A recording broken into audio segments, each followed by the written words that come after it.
Hello বন্ধুরা, এডুকো বাংলা চ্যানেলে তোমাদেরকে স্বাগত। সিটেট বাংলা ব্যাকরণের ক্ষেত্রে আরও একটি গুরুত্বপূর্ণ ব্যাকরণ হলো সন্ধি। তোমরা প্রিভিয়াস ইয়ারের কোশ্চেন দেখেছো, তাই তোমরা জানবে যে সন্ধি থেকে কিন্তু প্রশ্ন এসেই থাকে। এবার দেখো, তোমরা নিচু ক্লাসগুলোতে পড়েছো যে সন্ধি দু ধরনের, একটা স্বরসন্ধি আর একটা ব্যঞ্জন সন্ধি। আমি প্রথমেই যে সন্ধি নিয়ে আলোচনা করব সেটি হলো স্বরসন্ধি। আজকের এই ভিডিওতে আমি স্বরসন্ধির বিভিন্ন নিয়মগুলো উদাহরণ সহ তোমাদের সামনে তুলে ধরবো, যাতে পরীক্ষায় সন্ধি রিলেটেড কোশ্চেনগুলো তোমরা সলভ করতে পারো আর ফুল মার্কস ক্যারি করতে পারো। তাহলে চলো আজকের ভিডিওটা শুরু করি। প্রথমেই আমরা জেনে নিই যে স্বরসন্ধি কী বা স্বরসন্ধি কাকে বলে। স্বরধ্বনির সঙ্গে স্বরধ্বনির মিলনে যে সন্ধি হয় তাকেই স্বরসন্ধি বলা হয়েছে। যেমন দেখো, হিম যুক্ত আলয় ইকুয়াল টু হিমালয়। এই ক্ষেত্রে তোমাদের বোঝার সুবিধার জন্য আমি দুটো টার্ম ইউজ করব, একটা হচ্ছে পূর্ব শব্দ, একটা পর শব্দ। এই ক্ষেত্রে দেখো, হিমালয়ে হিম যুক্ত আলয়, এখানে হিম হলো পূর্ব শব্দ আর আলয় হচ্ছে পর শব্দ। এই পূর্ব শব্দের লাস্টের যে বর্ণ ম তে অ রয়েছে এবং পর শব্দের প্রথমের যে বর্ণ আ রয়েছে, তো সেই ক্ষেত্রে কি হচ্ছে, অ যুক্ত আয়ের মিলনে আ হয়েছে, তাই হিম যুক্ত আলয় হিমালয় হয়েছে। এরপর আমরা পরপর কিছু স্বরসন্ধির নিয়মগুলো উদাহরণ সহ দেখে নেব, যাতে তোমরা সন্ধির কোশ্চেনগুলো সলভ করতে পারো। পূর্ব শব্দের শেষ বর্ণে যদি অ কিংবা আ এবং পর শব্দের প্রথম বর্ণে যদি অ কিংবা আ থাকে, তাহলে উভয় মিলে আ হয় এবং আ পূর্ব শব্দের শেষ বর্ণে যুক্ত হয়।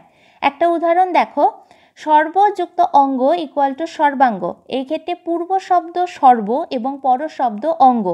কি বলেছে, পূর্ব শব্দের শেষ বর্ণে যদি অ কিংবা আ থাকে, তো এই ক্ষেত্রে দেখো পূর্ব শব্দ সর্ব, যা শেষ বর্ণে অ রয়েছে ব, এবং পর শব্দের প্রথম বর্ণে অ রয়েছে, তাই অ এবং অ যুক্ত হয়ে আ হয়েছে, যেই আ আমার পূর্ব শব্দের শেষ বর্ণ বয়ের সাথে যুক্ত হয়ে আকার হয়ে সর্বাঙ্গ হয়েছে।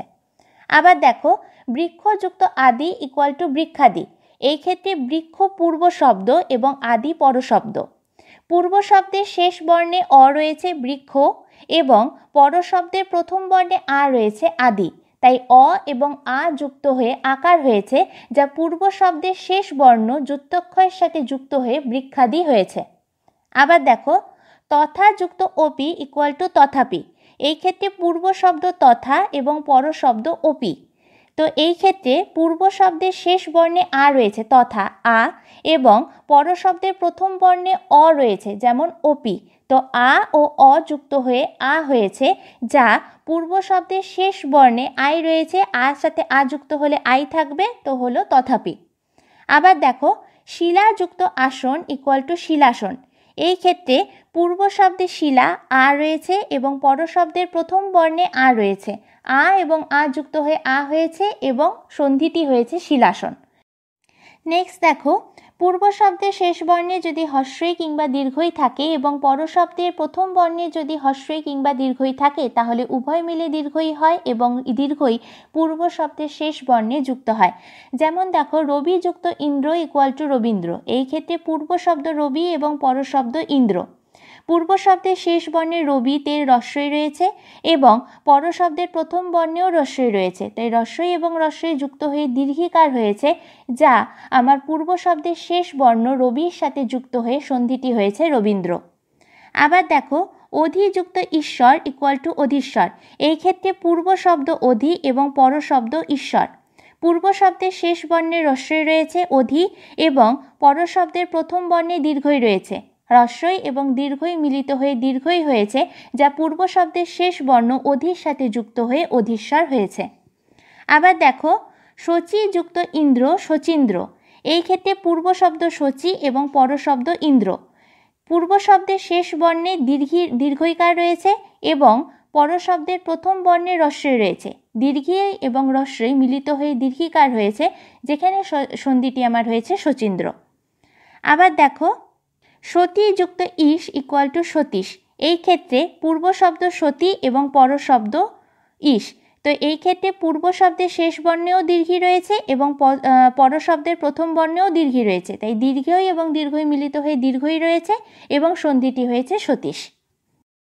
দেখো, পূর্ব শব্দের শেষ বর্ণে যদি হস্যু কিংবা দীর্ঘ থাকে এবং পর শব্দের প্রথম বর্ণে যদি হস্যু কিংবা দীর্ঘ থাকে তাহলে উভয় মিলে দীর্ঘ হয় এবং দীর্ঘ পূর্ব শব্দের শেষ বর্ণে যুক্ত হয়। যেমন দেখো, কটু যুক্ত উক্তি কটুক্তি, এই ক্ষেত্রে পূর্ব শব্দ কটু এবং পর শব্দ উক্তি। এই ক্ষেত্রে তোমরা দেখতে পাচ্ছ যে পূর্ব শব্দের শেষ বর্ণে রস্যু রয়েছে এবং পর শব্দের প্রথম বর্ণও রস্যু রয়েছে, তাই রস্যু এবং রস্যু মিলিত হয়ে দীর্ঘ হয়েছে, যা পূর্ব শব্দের শেষ বর্ণে যুক্ত হয়ে কটুক্তি হয়েছে। আবার দেখো, লঘু যুক্ত উর্মি ইকুয়াল টু লঘুর্মি, এই ক্ষেত্রে পূর্ব শব্দ লঘু এবং পর শব্দ উর্মি। এই ক্ষেত্রে পূর্ব শব্দের শেষ বর্ণে আমার হস্যু রয়েছে এবং পর শব্দের প্রথম বর্ণে দীর্ঘ রয়েছে। হস্যু এবং দীর্ঘ মিলিত হয়ে দীর্ঘ হয়েছে, যা পূর্ব শব্দের শেষ বর্ণে লঘুর সাথে যুক্ত হয়ে লঘুর্মি হয়েছে। আবার দেখো, বধূ যুক্ত উক্তি বধূক্তি, এই ক্ষেত্রে পূর্ব শব্দ বধূ এবং পর শব্দ উক্তি। পূর্ব শব্দের শেষ বর্ণে দীর্ঘ রয়েছে এবং পর শব্দের প্রথম বর্ণে রস্যু রয়েছে, তাই দীর্ঘ এবং রস্যু মিলিত হয়ে দীর্ঘ হয়েছে এবং সন্ধিটি হয়েছে বধূক্তি। আবার দেখো, সরযু যুক্ত উর্মি সরজুর্মি, এই ক্ষেত্রে পর শব্দ উর্মি এবং পূর্ব শব্দ সরযু, এই দুই ক্ষেত্রেই আমার দীর্ঘ রয়েছে, তাই দীর্ঘ এবং দীর্ঘ হয়ে দীর্ঘই রয়েছে এবং সন্ধিটি হয়েছে সরজুর্মি। এবার দেখো, পূর্ব শব্দের শেষ বর্ণে যদি অ কিংবা আ থাকে এবং পর শব্দের প্রথম বর্ণে যদি হস্যই কিংবা দীর্ঘই থাকে তাহলে উভয় মিলে এ হয় এবং এ পূর্ব শব্দের শেষ বর্ণে যুক্ত হয়। যেমন দেখো, দেব যুক্ত ইন্দ্র ইকুয়াল টু দেবেন্দ্র, এক্ষেত্রে পূর্ব শব্দ দেব এবং পর শব্দ ইন্দ্র। পূর্ব শব্দের শেষ বর্ণে অ রয়েছে এবং পর শব্দের প্রথম বর্ণে হস্য রয়েছে, তাই অ এবং হস্যে মিলিত হয়ে একার হয়েছে, যা পূর্ব শব্দের শেষ বর্ণ অর্থাৎ দেব এর সাথে যুক্ত হয়ে একার হয়ে সন্ধিটি হয়েছে দেবেন্দ্র। আবার দেখো, গণযুক্ত ঈশ ইকুয়াল টু গণেশ, এক্ষেত্রে পূর্ব শব্দ গণ এবং পর শব্দ ঈশ।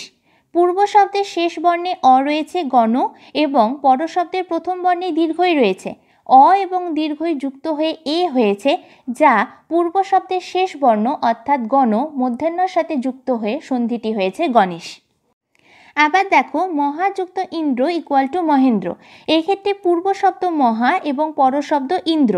পূর্ব শব্দের শেষ বর্ণে আ রয়েছে মহা এবং পর শব্দের প্রথম বর্ণে হস্যই রয়েছে, আ এবং হস্যই মিলিত হয়ে একার হয়েছে, যা পূর্ব শব্দের শেষ বর্ণ অর্থাৎ হায়ের সাথে মিলিত হয়ে সন্ধিটি হয়েছে মহেন্দ্র। আবার দেখো, রমা যুক্ত ঈশ ইকুয়াল টু রমেশ, এই ক্ষেত্রে পূর্ব শব্দ রমা এবং পর শব্দ ঈশ। পূর্ব শব্দের শেষ বর্ণে আ রয়েছে রমা এবং পর শব্দের প্রথম বর্ণে দীর্ঘই রয়েছে, আ এবং দীর্ঘই মিলে একার হয়েছে, যা পূর্ব শব্দের শেষ বর্ণে রমা সাথে যুক্ত হয়ে সন্ধিটি হয়েছে রমেশ। দেখো, পূর্ব শব্দের শেষ বর্ণে যদি অ কিংবা আ থাকে এবং পর শব্দের প্রথম বর্ণে যদি হস্য কিংবা দীর্ঘ থাকে তাহলে উভয় মিলে ও হয় এবং ও পূর্ব শব্দের শেষ বর্ণে যুক্ত হয়। যেমন দেখো, সূর্য যুক্ত উদয় ইকুয়াল টু সূর্যোদয়, এই ক্ষেত্রে পূর্ব শব্দ সূর্য এবং পর শব্দ উদয়। পূর্ব শব্দের শেষ বর্ণ সূর্যতে অ রয়েছে এবং পর শব্দের প্রথম বর্ণে হস্যু রয়েছে, তাই অ এবং হস্যু মিলে ও হয়েছে, যে ও আমার পূর্ব শব্দের শেষ বর্ণে সূর্য অ এর সাথে যুক্ত হয়ে সূর্যোদয় হয়েছে। আবার দেখো, যথাযুক্ত উচিত ইকুয়াল টু যথোচিত, এই ক্ষেত্রে পূর্ব শব্দ যথা এবং পর শব্দ উচিত। পূর্ব শব্দের শেষ বর্ণ যথাতে আ রয়েছে এবং পর শব্দের প্রথম বর্ণে হস্যু রয়েছে, তাই আ এবং হস্যু যুক্ত হয়ে ও হয়েছে, ফলে সন্ধিটি হয়েছে যথোচিত। নবযুক্ত উরা ইকুয়াল টু নবরা, এই ক্ষেত্রে পূর্ব শব্দ নব এবং পর শব্দ উরা, এই ক্ষেত্রে পূর্ব শব্দের শেষ বর্ণে ও রয়েছে এবং পর শব্দের প্রথম বর্ণে দীর্ঘ রয়েছে, তাই অ এবং দীর্ঘ মিলিত হয়ে ও হয়েছে এবং সন্ধিটি হয়েছে নবরা। আবার মহাযুক্ত উর্মি ইকুয়াল টু মহর্মি, এই ক্ষেত্রে পূর্ব শব্দ মহা যার শেষ বর্ণে রয়েছে আ এবং পর শব্দ উর্মি যার প্রথম বর্ণে রয়েছে দীর্ঘই, তাই আ এবং দীর্ঘ মিলিত হয়ে ও হয়েছে এবং সন্ধিটি হয়েছে মহর্মি। আবার দেখো, পূর্ব শব্দের শেষ বর্ণে যদি অ কিংবা আ থাকে এবং পর শব্দের প্রথম বর্ণে যদি এ কিংবা ওই থাকে, তাহলে উভয় মিলে ওই হয় এবং ওই পূর্ব শব্দের শেষ বর্ণে যুক্ত হয়। যেমন দেখো, অদ্য যুক্ত এব ইকুয়াল টু অদ্বৈব। এই ক্ষেত্রে পূর্ব শব্দ অদ্য এবং পর শব্দ এব। পূর্ব শব্দের শেষ বর্ণে অ রয়েছে এবং পর শব্দের প্রথম বর্ণে এ রয়েছে, তাই অ এবং এ মিলিত হয়ে ঐকার হয়েছে এবং এই ঐকার পূর্ব শব্দের শেষ বর্ণ অর্থাৎ অদ্যের দয়জফলার সাথে যুক্ত হয়ে সন্ধিটি হয়েছে অদ্বৈব। আবার দেখো, তথা যুক্ত এব ইকুয়াল টু তথৈব। এই ক্ষেত্রে পূর্ব শব্দ তথা এবং পর শব্দ এব। পূর্ব শব্দের শেষ বর্ণে তথা আ রয়েছে এবং পর শব্দের প্রথম বর্ণে এ রয়েছে। আ এবং এ মিলিত হয়ে ঐকার হয়েছে এবং সন্ধিটি হয়েছে তথৈব। আবার দেখো, মত যুক্ত ঐক্য মতৈক্য। এই ক্ষেত্রে পূর্ব শব্দের শেষ বর্ণে অ রয়েছে মত এবং পর শব্দের প্রথম বর্ণে ওই রয়েছে, তাই অ এবং ওই মিলিত হয়ে ঐকার হয়েছে এবং সন্ধিটি হয়েছে মতৈক্য। আবার দেখো, মহা যুক্ত ঐশ্বর্য ইকুয়াল টু মহৈশ্বর্য। এই ক্ষেত্রে পূর্ব শব্দ মহা এবং পর শব্দ ঐশ্বর্য।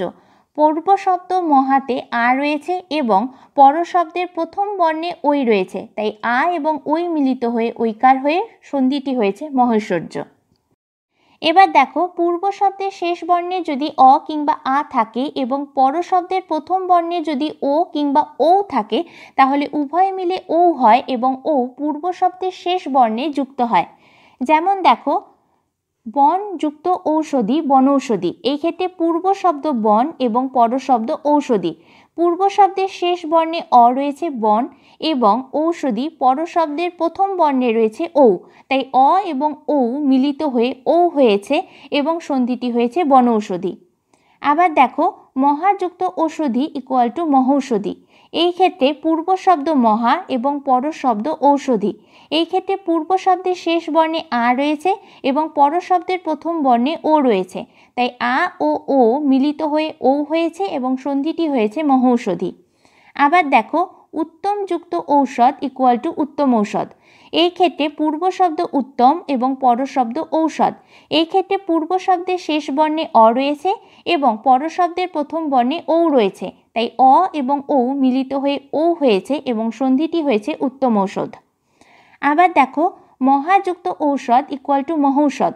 এই ক্ষেত্রে পূর্ব শব্দ মহা যা শেষ বর্ণে আ রয়েছে এবং পর শব্দের প্রথম বর্ণে ও রয়েছে, তাই আ এবং ও মিলিত হয়ে ও হয়েছে এবং সন্ধিটি হয়েছে মহৌষধ।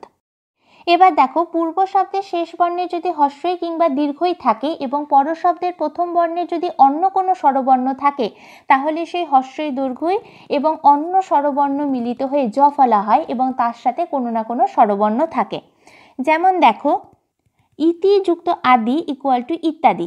এই ক্ষেত্রে পূর্ব শব্দ ইতি যার শেষ বর্ণে রয়েছে হস্রই এবং পর শব্দ আদি যার প্রথম বর্ণে রয়েছে আ, তাই হস্রই এবং আ যুক্ত হয়ে জফলাত হয়েছে, তার সাথে আ স্বরবর্ণও রয়েছে, তাহলে সন্ধিটি হচ্ছে ইত্যাদি। আবার দেখো, অভিযুক্ত উদয় ইকুয়াল টু অভ্যুদয়। এই ক্ষেত্রে পূর্ব শব্দ অভি যার শেষ বর্ণের হস্রই রয়েছে এবং পর শব্দ উদয় যার প্রথম বর্ণের হস্রু রয়েছে, তাই হস্রই এবং রস্যু মিলিত হয়ে জ ফলাত হয়েছে, তার সাথে হস্রুও হয়েছে, তাহলে সন্ধিটি হয়েছে অভ্যুদয়। এইভাবে তোমরা কিছু সন্ধির উদাহরণ দেখে নাও, যেখানে প্রথমে হস্রই এবং দীর্ঘই থাকে এবং পরে যদি অন্য স্বরবর্ণ থাকে, তাহলে কি ধরনের সন্ধি ক্রিয়েট হতে পারে। এবার দেখো, পূর্ব শব্দের শেষ বর্ণে যদি হস্রই কিংবা দীর্ঘই থাকে এবং পর শব্দের প্রথম বর্ণে যদি হস্রই এবং দীর্ঘই ছাড়া অন্য কোনো স্বরবর্ণ থাকে, তাহলে উভয় মিলে ব হয় এবং ব পূর্ব শব্দের শেষ বর্ণে তো যুক্ত হয়ই, তার পাশাপাশি পরের স্বরও যুক্ত হয়। যেমন দেখো, অনুযুক্ত এষা ইকুয়াল টু অন্বেষা। এই ক্ষেত্রে পূর্ব শব্দ অনু এবং পর শব্দ এষা। পূর্ব শব্দের শেষ বর্ণে হস্রু রয়েছে অনু এবং পর শব্দের প্রথম বর্ণে এ রয়েছে, তাই হস্রু এবং এ যুক্ত হয়ে ব তো হয়েইছে, তার সাথে সাথে পরের স্বর অর্থাৎ এও কিন্তু যুক্ত হয়েছে, তাই সন্ধিটি হয়েছে অন্বেষা। তোমরা এরকম কিছু উদাহরণ দেখে নাও, যেখানে পূর্ব শব্দে হস্রু এবং দীর্ঘ থাকে এবং পরবর্তীতে অন্য কোনো স্বরবর্ণ যুক্ত হলে ব হয় এবং তার সাথে সাথে পরের স্বর যুক্ত হয়। এবার দেখো পূর্ব শব্দের শেষ বর্ণে যদি রি থাকে এবং পর শব্দের প্রথম বর্ণে যদি রি ছাড়া অন্য কোনো স্বরবর্ণ থাকে তাহলে রি এর স্থানে রয় হসন্ত বা র ফলা হয় এবং তার সাথে সাথে পরের স্বরও যুক্ত হয়। যেমন দেখো পিতৃযুক্ত অনুমতি পিতৃনুমতি, এই ক্ষেত্রে পূর্ব শব্দ পিতৃ এবং পর শব্দ অনুমতি। পূর্ব শব্দের শেষ বর্ণে রিকার রয়েছে এবং পর শব্দের প্রথম বর্ণে অ রয়েছে, তাই রি এবং অ মিলে র ফলা হয়েছে এবং সন্ধিটি হয়েছে পিতৃনুমতি। আবার দেখো পিতৃযুক্ত আলয় ইকুয়াল টু পিত্রালয়, এই ক্ষেত্রে পূর্ব শব্দ পিতৃ এবং পর শব্দ আলয়। এই ক্ষেত্রে পূর্ব শব্দের শেষ বর্ণে রি রয়েছে এবং পর শব্দের প্রথম বর্ণে আ রয়েছে, তাই রি এবং আ মিলিত হয়ে রফলা যুক্ত হয়েছে এবং তার সাথে সাথে পরের স্বর আলয়ের আও রয়েছে, তাই সন্ধিটি হয়েছে পিত্রালয়। আবার দেখো পূর্ব শব্দের শেষ বর্ণে যদি এ ওই ও থাকে এবং পর শব্দের প্রথম বর্ণে যদি এ ওই ও বাদে অন্য কোনো স্বরবর্ণ থাকে তাহলে উভয় মিলে অয় আয় অব আব এগুলো হয় এবং পরের স্বরও তার সাথে সাথে যুক্ত হয়। যেমন দেখো নে যুক্ত অন ইকুয়াল টু নয়ন, এই ক্ষেত্রে পূর্ব শব্দ নে যার শেষ বর্ণে রয়েছে এ এবং পর শব্দ অন যার প্রথম বর্ণে রয়েছে অ, তাই এ এবং অ মিলিত হয়ে অয় হয়েছে এবং সন্ধিটি হয়েছে নয়ন। আবার দেখো নৈ যুক্ত অক ইকুয়াল টু নায়ক, এই ক্ষেত্রে পূর্ব শব্দ নৈ এবং পর শব্দ অক। পূর্ব শব্দের শেষ বর্ণে রয়েছে ওই এবং পর শব্দের প্রথম বর্ণে রয়েছে অ, তাই ওই এবং অ মিলিত হয়ে আয় হয়েছে এবং সন্ধিটি হয়েছে নায়ক। এবার দেখো পূর্ব শব্দের শেষ বর্ণে যদি অ কিংবা আ থাকে এবং পর শব্দের প্রথম বর্ণে যদি রি থাকে তাহলে উভয় মিলে অর হয় এবং অর পূর্ব শব্দের শেষ বর্ণে যুক্ত হয়, তার সাথে সাথে পর শব্দের শেষ বর্ণে রেফ যুক্ত হয়। যেমন দেখো দেবযুক্ত ঋষি ইকুয়াল টু দেবর্ষি, এই ক্ষেত্রে পূর্ব শব্দ দেব যার শেষ বর্ণে অ রয়েছে এবং পর শব্দ ঋষি যার প্রথম বর্ণে রি রয়েছে, তাই অ এবং রি যুক্ত হয়ে অর হয়েছে এবং তার সাথে সাথে পর শব্দের শেষ বর্ণে রেফ যুক্ত হয়ে সন্ধিটি হয়েছে দেবর্ষি। আবার দেখো মহাযুক্ত ঋষি ইকুয়াল টু মহর্ষি, এই ক্ষেত্রে পূর্ব শব্দ মহা যার শেষ বর্ণে আ রয়েছে এবং পর শব্দ ঋষি যার প্রথম বর্ণে রি রয়েছে, আ এবং রি যুক্ত হয়ে অর হয়েছে, তার সাথে সাথে পর শব্দের শেষ বর্ণে রেফ যুক্ত হয়ে সন্ধিটি হয়েছে মহর্ষি। আজকে আমি আলোচনা করলাম স্বরসন্ধির সম্পর্কে। কোনো পয়েন্ট বুঝতে যদি অসুবিধা হয় তাহলে নিচে আমাকে কমেন্টে জানাও, আমি অবশ্যই তা সলভ করবার চেষ্টা করব। আমি আমার নেক্সট ভিডিওতে ব্যঞ্জন সন্ধির সম্পর্কে আলোচনা করব। আর আজকের এই ভিডিও তোমাদের যদি ভালো লেগে থাকে তাহলে লাইক এবং শেয়ার করতে ভুলো না।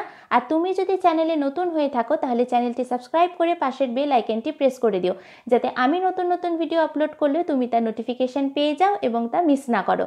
আর আমার নেক্সট ভিডিওর জন্য অপেক্ষা তো করবেই, ততদিন ভালো থাকো, সুস্থ থাকো, টাটা।